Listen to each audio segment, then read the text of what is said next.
नमस्कार, मैं अजय। जिस तरह से आज की अगर बात करूँ मेरे शहर की, तो गर्मी से मिली निजात। चाहे 20 मिनट की बारिश आई, लेकिन मेरे शहर ने 20 मिनट में दिखाई कि शहर की ये पोजीशन है और ये शहर आज इस मुकाम पे खड़ा देखा जा सकता है। फोटो आपको डाल दूंगा। लेकिन जिस प्रकार से कल देश के गृह मंत्री आए सर, और एक राजनीति के अंदर एक नया सिस्टम और देखा सर मैंने कि बीसी वर्ग के सम्मान समारोह। सर थोड़ा सा आप इसको बताने का काम करें कि सर ये पहली बार सुनने को मिला है कि सम्मान समारोह किसी समाज का वर्ग का किया जा रहा है। सर नमस्ते। देखो, कल जिस तरह का कार्यक्रम भारतीय जनता पार्टी का था, उससे भाजपा ने ये दिखा दिया है कि उन्होंने विधानसभा चुनाव में क्या लाइन ली। भाजपा ने ये भी तय कर लिया है, एक जो कल का शो को देखें, कि ना तो 10 साल की अपनी कार्यप्रणाली पे वोट मांगने हैं, ना उन्होंने ज़्यादा विकास पे वोट मांगने हैं, चुनाव जात पात पे लेके आना है। और उन्होंने ये महसूस कर लिया कि जिस प्रकार लोकसभा में जाट वोट और एससी वोट कांग्रेस की तरफ ज़्यादा डाइवर्ट हुआ, तो उन्होंने पहले ही अपना प्लान कर लिया कि बीसी वोट को पोलराइज करने का कोशिश करो। उसी के तहत हरियाणा के इतिहास में पहली बार इस तरह का कार्यक्रम किया गया। और मतलब कि ये कार्यक्रम था, ये नहीं पता लग रहा था कि ये सरकारी है या राजनीतिक है या गैर सरकारी है। आप बीसी समाज का प्रोग्राम कर रहे हो, लेकिन सरकारी बसों पे भेज रहे हो, सरकारी अधिकारी इंतजाम कर रहे हैं। मतलब कि बड़ा, अब विपक्ष इसके खिलाफ बोल नहीं सकता क्योंकि वोट की राजनीति है, बीसी वोट को नाराज वो भी नहीं करना चाहते। अब यही नहीं पता लगा कि ये सरकारी प्रोग्राम था या गैर सरकारी, लेकिन इतना जरूर पता चल गया कि भारतीय जनता पार्टी ने अब ये मन बना लिया है कि अगला चुनाव जात पात पे लड़ना है। सर इस प्रकार से आज बीसी समाज की बात करें, अति पिछड़ा वर्ग की बात करें, फिर ऐसे समाज की बात करें, दलित समाज की बात करें, दलित कास्ट की बात करें सर, अगर सर इसी हिसाब में वर्ग बढ़ते रहेंगे सर, तो क्या सर राजनीति के मायने क्या बन के रहेंगे देश के अंदर, प्रदेश के अंदर? सर हमारा हरियाणा का तो एक उदाहरण रहा है कि दूध दही का खाना, ये मेरा हरियाणा भाईचारे की मिसाल हो रहा है सर हरियाणा। लेकिन सर अब इन्हीं जातियों को, वर्गों को खंडों के अंदर बांटा जा रहा था, हिस्सों में बांटा जा रहा सर। मैसेज क्या दिया जाएगा? देखो, हरियाणा तो आप ये मान के चलो कि 2016 में बांट दिया गया। जब जाट आरक्षण के ऊपर हिंसा हुई, उसके क्या कारण थे क्या नहीं थे, समाज दो हिस्सों में बांटने का पूरा प्रयास किया गया। और समाज ने उससे, आप वाली बात ठीक है, दूध दही का खाना वह है मेरा हरियाणा, वहाँ से निकलने का प्रयास किया लोगों ने फिर से, क्योंकि हरियाणा बड़ी प्रोग्रेसिव कौम है। उन्होंने निकलने का प्रयास किया जात पात की राजनीति से। और 2024 का लोकसभा चुनाव आते आते कहीं ना कहीं भारतीय जनता पार्टी को फिर एहसास हुआ कि ये जात पात से बाहर आ गए हैं। और भारतीय जनता पार्टी का जो मेन इश्यू था जाट गैर जाट, वो ज़्यादा नहीं चल पाया। अब 2016 की तरह तो नहीं, परंतु उसी लाइन पर नया तरीका अपनाया गया। 16 में जाट नॉन जाट का था, और अब ये 24 के अंदर ये कहीं ना कहीं बीसी वर्ग को जाट कहीं हल्का बहुत जो जाट गैर जाट का इस्तेमाल करो, जिसमें मतलब कि आपकी जो खासतौर पे सो कार्ड अपर कास्ट है, ब्राह्मण है, राजपूत है, बनिया है, पंजाबी है, ये इसको जाट गैर जाट के नाम पे एक तरफ पोलराइज करो। और बीसी वोट को आपने पहले ही उनको उनके सम्मान में एक प्रोग्राम कर दिया। मतलब कि ये बड़ी अटपटा सा लगता है, बैकवर्ड क्लास के सम्मान में कार्यक्रम। क्या मतलब कि आपने 5 साल में बैकवर्ड समाज की हालत ये रही हरियाणा में अजय जी, कि पूरे देश में क्रीमी लेयर 8 लाख है बैकवर्ड के लिए, हमारे हरियाणा में 5 लाख है, 6 लाख। और राव इंद्रजीत ने तो कल मंच से ये बात कह भी दी वहाँ, भाई पूरे हरियाणा में जहाँ सरकार बनाई 2 बार लोगों ने, और ख़ासतौर पे बैकवर्ड वोट का काफ़ी उसमें अहम योगदान रहा साउथ हरियाणा का, हीरवाल का, फिर भी उसके बावजूद 6 लाख की लिमिट रखी। अब पार्टी समझ रही थी इस चीज़ को, क्योंकि उन्होंने, अमित शाह जी ने कहीं ना तो विकास की ज़्यादा बात की, जी सर, बैकवर्ड क्रीमी लेयर बढ़ा देंगे 8 लाख कर देंगे, ना। अच्छा, उनको ये पता है कि हरियाणा में मनोहर लाल जी के कार्यकाल की नाराजगी भी है। मनोहर लाल जी के भी किसी ने गीत नहीं गाए। जी सर। अगर पार्टी को ये लगता है कि हरियाणा में मनोहर लाल जी ने बहुत अच्छा काम किया है या उनके नाम पे वोट मांगे जा सकते हैं, तो पहले तो उनको हटाते ही नहीं। हटाने के बाद भी कल मंच से किसी ने पिछले 10 साल के लिए ये नहीं कहा कि मनोहर लाल जी ने बड़ा अच्छा काम किया। तो इसका मतलब आपके पास उपलब्धियां ज्यादा नहीं थी, तो आप प्योरली चुनाव को जात पात पे ले आए। और इसका नुकसान देखो आम आदमी को, चाहे वो बैकवर्ड हो, चाहे वो अपर क्लास हो, चाहे वो जाट हो, फिर चाहे वो एससी हो, सबको है। जब जात पात में चुनाव हो जाएगा तो मुद्दे हट जाएंगे। तो मुद्दे जब लोगों के, तो मुद्दे क्या होते हैं, मतलब कि उसका जन जीवन स्तर ऊपर हो, विकास हो, उसको रोजगार मिले। लोग फिर जात पात में जब फंसेंगे तो इन चीजों को भूल के वोट दे देंगे। फिर ये नेता लोग क्या करते हैं, चाहे कांग्रेस हो चाहे भाजपा हो, फिर 5 साल ये इन जातियों का भी नाम ले लेते। ये इनके भी नहीं है कोई। जो नेता हैं, चाहे आपकी कांग्रेस पार्टी जो एससी एससी करती है, या ये बीसी बीसी करते हैं, ये फिर किसी के नहीं है। ये 5 साल फिर अपने हिसाब से राज करते हैं। ये नहीं कि जीत के फिर उन्हीं के ही हो जाओ, जिनके नाम पे आप वोट ले रहे हो फिर उन्हीं के हो जाओ, वो भी नहीं होते। तो इससे आम आदमी को नुकसान हो सर, जाएगा। कल मेरी भी निगाह थी और मेरे जैसे लोगों की निगाह और भी होगी सर, कि देश के गृह मंत्री आए तो कुछ नया तोहफा देके जाएंगे। आचार संहिता थी नहीं, कुछ चुनावी माहौल था, क्या पता कुछ भी देके जा सकते थे, लेकिन सर वो बीसी वर्ग से सर बाहर नहीं निकले सर। टोन सेट करने थे एक तरह से, भाई अगला चुनाव हमने बीसी वोट के नाम पे लड़ना है, तो बीसी का वोट चाहिए, क्योंकि अपर क्लास का वोट भाजपा को मिल ही जाता है। एससी और जाट कहीं ना कहीं नाराज है, सिख भी नाराज है। कहाँ बीजेपी के लिए चुनाव आसान नहीं है। तो अब उन्होंने सोचा कि जब बीसी वोट कहीं अगर इसमें से भी थोड़ा सा टूट गया तो सरकार को लेने के देने पड़ जाएंगे। तो इसलिए उसको कंसोलिडेट करने के लिए आए थे, और वो अपना दिखाई दे रहा था सारा। सर जिस प्रकार से आज देश की बात करूँ, एमपी के जो मुख्यमंत्री हैं वो बीसी वर्ग से बनाए सर। जिस जिस प्रकार से सर प्रदेश के हरियाणा के मुख्यमंत्री हैं वो बीसी बनाए सर। मोदी जी अपने आप को बीसी आजकल कहने लगे sir. Sir BC vote sir खिंचक रहा भाजपा से, या फिर सर क्या मायने बन रहा, क्योंकि राहुल गांधी की जो भाषा है वो सर वो कुछ और बयां करे, और भाजपा की बीसी वोट की तरफ झुकाव है। देखो जिस तरह से अब विश्व तरक्की कर रहा है और आप राज्य अभी भी जाति पाति में फंसे पड़े हो, देखा जाए तो किसी समाज का मुख्यमंत्री बनाने से या प्रधान बनाने से उस समाज का भला नहीं होने वाला। अगर आप समाज का भला करना चाहते हो, चाहे वो बीसी है चाहे एससी है, अगर आप उसको संविधान के अनुरूप उस समाज का उत्थान करना चाहते हो सामाजिक और आर्थिक रूप से, उसके लिए कुछ किया जाए। एक सरकारी नौकरियां थोड़ी ना रह गई हैं। आपने कह दिया जी बीसी को हम सरकारी नौकरियों में क्रीमी लेयर वाले को रखेंगे, ऊपर उसके ऊपर वाले को नहीं देंगे ताकि गरीब को मिल जाए। तो सरकारी नौकरियां रह कितनी गई, वो तो नाम नाम की रहेगी। आपके पास 1-2% सरकारी नौकरियां, बाकी तो प्राइवेट नौकरियां हैं। आप प्राइवेट क्षेत्र में रोजगार के ज्यादा से ज्यादा साधन बढ़ाओ, विकास होगा तो आम आदमी जुड़ेगा, उससे काम मिलेगा, उसको रोजगार मिलेगा, उसको महंगाई कम होगी। ये तो बड़े ये टोटके होते हैं, ये तत्कालिक फायदा उठाने के तरीके हैं पार्टियों के, राजनीतिक पार्टियों के भी। कभी कोई बीसी के नाम पे चुनाव लड़ लेगा, कोई एससी के नाम पे चुनाव लड़ लेगा, तो कोई फिर बाद में ब्राह्मण के नाम पे लड़ेगा कोई। मतलब कि देश की बड़ा दुर्भाग्य है ये। हम जातियों के नाम पे चुनाव लड़ते हैं, हम मुद्दों पे चुनाव नहीं लड़ते। आप 10 साल आपने राज कर लिया हरियाणा में, आप अपनी उपलब्धियां बताओ और आगे का रोड मैप बताओ भी। हम बताया ना उन्होंने कि मैं बानिया का बेटा हूँ, हुड्डा को मैं ललकारता हूँ, हुड्डा को मैं चेतावनी देता हूँ कि आ जाए मुझे वो बात ना करे। सर वो बता दूंगा मैं बानिया हूँ, मैं इस तरह से काम करने आया हूँ। वही तो वो बताने आए हैं ना, बीसी वैश्य राजपूत ब्राह्मण हम एक हैं। हुड्डा उन नाम से लेने मतलब ये जाट है, ये बैकवर्ड है, ये डिवीजन चाहिए हमारे को।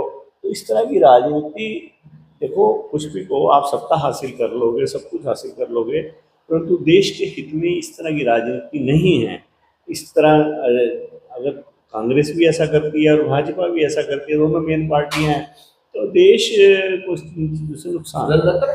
जिस प्रकार से कल बीसी वर्ग का सम्मान समारोह था, तो ये बिल्कुल बता दिया सम्मान समारोह की तरह कि अब भाजपा बड़ी पार्टी है, उसी लक्ष्य के तरफ विपक्ष चलेगा सर। हाँ, उन्होंने तो अपने, मैंने बताया ना, उन्होंने तो अपना एक रोड मैप बता दिया इलेक्शन का। भाई हमने तो बीसी को वोट पे, हमारा मेजर जो ध्यान है बीसी वोट पे है, और बीसी का हम सम्मान कर रहे हैं। हमने ये ज़्यादा से ज़्यादा ही वोट लेना है ताकि हम सत्ता में ज़्यादा से ज़्यादा आ सकें। हरियाणा के अंदर लगभग सर 30% मान सकते हैं, 30% बीसी है। सर मान सकते हैं 30 का 30%, जिस प्रकार से ये बातें कर रहे हैं तो क्या 30% वोट सारा डाइवर्ट होगा, बात तो जीत जाएगा सर? नहीं देखो, ऐसी बात नहीं है। जो बीसी वोट है ज़्यादातर भाजपा की तरफ उसका झुकाव है, इसमें कोई शक नहीं। परंतु भाजपा तो ये चाहती है कि ज़्यादा से ज़्यादा झुकाव। और अगर देखो, ये तो वक्त बताएगा, आगे चुनाव आएगा कि बीसी कितना झुकता है, एससी कितना हटता है, जाट कितना झुकता है, क्योंकि जब जात पात पे ही राजनीति आ गई है तो वो फिर चुनाव में पता लग जाएगा आप उनमें कौन कितना झुकता है। अभी तो ये आपने एक अपना ट्रेंड सेट किया है, बताया है अभी हम ऐसे करेंगे, तो ये कितना कामयाब होगा तो इस पे फीडबैक आएगा महीने 2 महीने में। बीजेपी भी देखेगी हमने जो गोली चलाई है वो कहाँ बैठती है निशाने पे।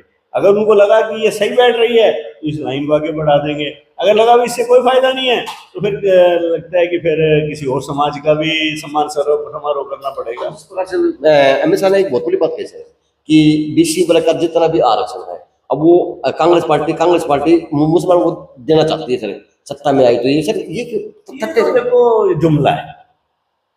अमित शाह जी से कल को पूछोगे तो कह देंगे जुमला है। क्योंकि देखो, एक तरफ तो भारतीय जनता पार्टी की ये सोच रही है मुस्लिम हिंदू करके, हरियाणा में अब 1-2% मुसलमान है हरियाणा में, 30% सब बीसी वर्ग है और उसका कोई फर्क नहीं पड़ता हमारे यहाँ, और वो भी एक एरिया के अंदर है।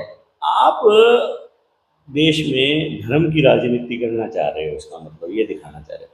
और भारतीय जनता पार्टी इस बात को भूलती है कि आंध्र प्रदेश में इनका जिससे समझौता है, जिसके साथ सरकार चला रहे हैं सेंटर में आज, तेलुगु देशम, वो वहाँ मुसलमानों को आरक्षण की बात करती है। आप हरियाणा में कहते हो कि कांग्रेस ऐसे कर देगी, जबकि संविधान में स्पष्ट लिखा है कि इस तरह से आप आरक्षण को नहीं खत्म कर सकते।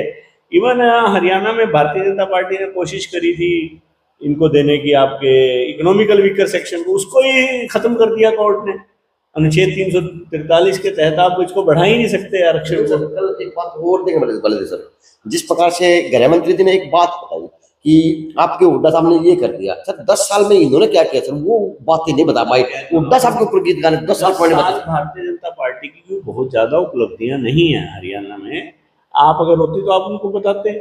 आप तो अब चुनाव को जाति पाति और धर्म पे ले जा रहे हो, बीसी के ऊपर ले आए आप, हुड्डा का नाम लेके गैर जाट को थोड़ा सा एक्टिवेट कर रहे हो, हिंदू मुस्लिम करके बचे हुए हिंदू को मुस्लिम के खिलाफ करके उसकी भावनाओं को तैयार कर रहे हो वे आम हिंदू की भाई, जबकि यहाँ मुसलमान का कोई रोल नहीं है, परंतु फिर भी उनके दिमाग में ये बिठाना भी नहीं नहीं नहीं नहीं, नहीं मुसलमान आ जाएगा खा जाएगा तुम्हारे को।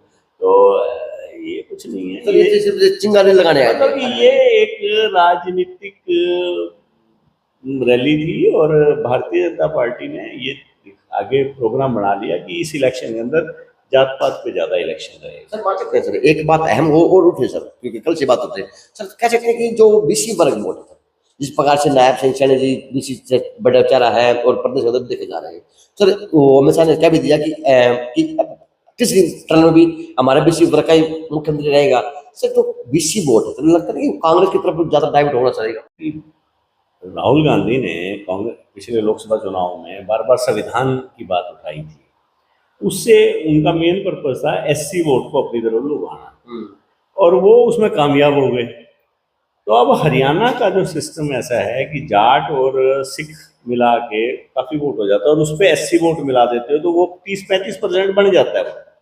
तो भारतीय जनता पार्टी ने देखा भी कांग्रेस अगर इस गेम पे चल रही है तो तुम बीसी को पकड़ लो, तुम इस गेम पे चल पड़ो, तो वो उसकी राजनीति करने लगे बीसी की। अब ये तो बीसी या एससी को फैसला करना है या जाट को, वो किसको वोट देते हैं, क्या वो जाति के हिसाब से देते हैं या वो लोग विकास को या अपने बच्चों के भविष्य को देख के वोट देते हैं? क्या मानते हैं सर, जो जिस प्रकार से भाजपा आज देश के अंदर प्रदेश के अंदर राजनीति खिंडा रही है, खेल रही है सर, लगता है कि ये देश के भविष्य के लिए कोई अच्छी मैसेज देने वाली बात होगी या फिर वास्तव में भाजपा कर रही है चाहे कांग्रेस कर रही है, ये कोई अच्छी बात नहीं है। जात पात की राजनीति देश को नुकसान ही करती है देश से। समाज को भी, देश को। इस प्रकार से लोकसभा के अंदर सर इनका राम मंदिर का मुद्दा नहीं चला सर, 370 का मुद्दा भी नहीं चला सर, क्योंकि लोगों सर और कुछ बया करके वोट देना काम किया। उसी प्रकार से अभी जिस प्रकार से देखो देश आगे बढ़ेगा, आज डिजिटल युग है, बच्चे डिजिटल उस पर देख रहे हैं कि विश्व कहाँ खड़ा है और हम कहाँ खड़े हैं, तो एक बार तो सोचने को मजबूर होता है आम आदमी कि हम कहाँ जात पात में फंसे हैं और देश वर्ल्ड कहाँ का काम हो। इसे जो रैली हुई सर, तो इसे सर क्या मायने बढ़ेंगे सर चुनाव के लिए? और मैंने आपको बता दिया कि भाजपा ने अपनी लाइन बता दी, हम चुनाव में जात पात पे चुनाव लड़े, यानी जात पात का जहर घोल के चुनाव लड़ा जाएगा। हम अपना अपना तरीका है भी किस प्रकार से जाति की लाइन खींच के हमने चलना है, क्योंकि उनको ये लग रहा है कि कुछ मेजर कास्ट जाट सिख और एससी ज़्यादा कांग्रेस की तरफ जा रहा है, तो उन्होंने सोचा हम बीसी को मना लें। इससे कुछ हल नहीं निकला सर? नहीं, इससे हल तो कुछ नहीं निकलना, इससे सत्ता तो हासिल हो जाएगी, बाकी तो हल तो कुछ नहीं निकलना है जात पात। यानी सर जात पात में उड़ जाके देश को बर्बाद करना, प्रदेश को बरगाने वाले बात असल में दुर्भाग्य ये है कि जिसका भी हमारे देश में सूत बैठा है उसने जात पात, किसी ने किसी लेवल पे, किसी पार्टी ने किसी लेवल पे, तो हमारे देश में जात पात के नाम पर लोगों को मूर्ख तो बनाया सर। जिस प्रकार से सर डिजिटल युग बताया जा रहा, 21वीं सदी में हम जी रहे, 22वीं सदी में हम जा रहे सर, लेकिन सर हमारे देश की सरकारें हैं वो जात पात में बटी हुई है सर, महंगाई पर बात नहीं करते सर। अरे जी, वो मैं कहता हूँ ना, एक अनपढ़ता है हमारी, जो सोच है हमारी वो धीरे धीरे डिजिटल उसमें, आप देखो आज से 10 साल पहले जो स्थिति थी उसमें कुछ सुधार आया है। अगर जात पात पे या धर्म पे ही पूरी तरह वोट दिया होता तो भाजपा 400 पार पे चली जाती, तो नहीं जा पाई। तो इसलिए कहीं ना कहीं लोगों में धीरे धीरे ये बात समझ आ रही है। लोगों ने उस टाइम कांग्रेस को क्यों हराया था? भ्रष्टाचार, डिजिटल मीडिया से लोगों को पता चल रहा था कि कांग्रेस के अंदर भ्रष्टाचार है, जब 2014 में हराया। तो इसी तरह 2024 में बीजेपी का पता लगा भी ये ज़्यादा धर्म की राजनीति कर रहे हैं, लोग उससे बाहर निकले हैं, समय आएगा और निकलेंगे, थोड़ा टाइम लगेगा। सर मान सकते हैं कि अब हरियाणा प्रदेश की जो राजनीति होगी वो बदलाव के आधार पर होगी, विकास के आधार पर करनी चाहिए लोगों को, या फिर जाति पाति के अंदर बैठ के? देखो अब की बार चुनाव आपको काफी हद तक जात पात पे कोशिश है नेताओं की करने की, नेताओं की कोशिश, परंतु लोग क्या करेंगे ये तो जनता बताए। जनता का मन तो देखो चुनाव डिक्लेयर होने के बाद या चुनाव के रिजल्ट आने के बाद ही पता चलेगा ना। सर जिस प्रकार से हम कैंपेन करें सर, लगता है कि सर कांग्रेस मजबूत अब देखी जा सकती है। आप इतनी जल्दी किसी को अप या डाउन नहीं कह सकते हो, ये तो देखो हालात चुनाव लोग बयां करने लगे सर। देखो इतना जरूर है, जिस तरह से कांग्रेस ने लोकसभा में परफॉर्म किया है और कांग्रेस के जो वर्कर है उसमें हौसला दिखाई दे रहा है, तो इतना जरूर है कि कांग्रेस मजबूती से चुनाव जरूर लड़ेगी और भारतीय जनता पार्टी उसका मुकाबला करने के लिए सारे तरीके अपनाएगी। सर जिस प्रकार से सर मुख्यमंत्री, पूर्व मुख्यमंत्री ने फैसले लिए सर प्रदेश के लिए, सर अभी वो जो नए मंत्री मुख्यमंत्री है सर उन्हीं फैसलों को हटाकर सर नए फैसले लिए जाए, सर लगता है कि उन फैसलों में कमी थी या फिर फैसले कहीं वो थे सर? अब ये होती है कि मकान, दुकान को एक बार पेंट कर दो, दूसरी बार उसको ख़राब कर दो, फिर पेंट कर दो, उससे काम नहीं बढ़ना। आपको ये तो ठीक है कि पिछले वाले की कोई कमियां आएंगी तो उनको ठीक तो करना पड़ेगा, तो अगर राजनेता तरीके से काम करेंगे देश में और शुरू से ही अच्छा काम करेंगे तो इतना बदलने की जरूरत नहीं पड़ेगी। कई कानून ऐसे थे जो जरूरी भी थे बदलाव के लिए और कई कानून अच्छे थे, परंतु वोट की राजनीति है, बदलने भी पड़ेगा। सर तो बात करने का काम किया और जानने का प्रयास किया कि जो कल गृह मंत्री जी आए उनसे बातों से क्या असर निकलेगा हरियाणा प्रदेश के अंदर, क्योंकि हरियाणा प्रदेश पूरे देश के अंदर एक भाईचारे की मिसाल रहा है। तो देखते हैं जी अब 24 में चुनाव होंगे तो किस प्रकार का माहौल बनेगा विधानसभा चुनाव के लिए। JNC से अजनाक दीपांशु शर्मा की खास रिपोर्ट।